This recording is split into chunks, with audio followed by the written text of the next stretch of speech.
निभाने की कसम जिन्होंने खाई,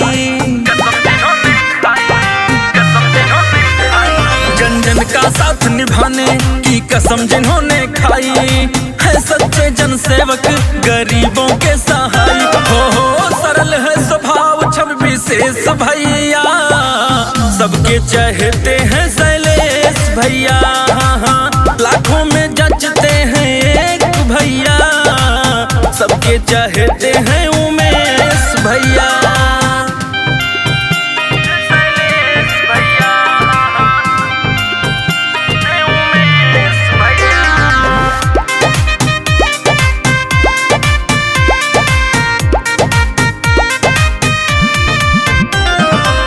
रामनगर गौवा के हैं रहने वाले, सुख दुख में सबके हैं साथ चलने वाले,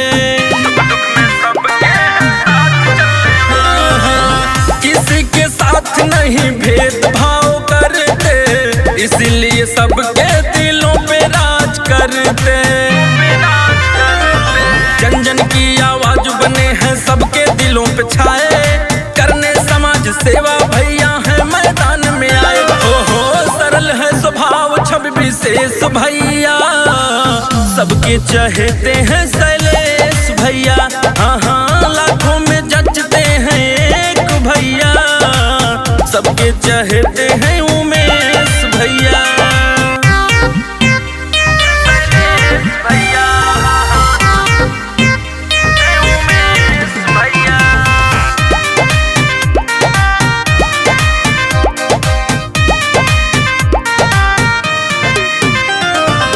हर माँ के बेटे हैं बहनों के भाई, गरीबों के हकी है लड़ते लड़ाई,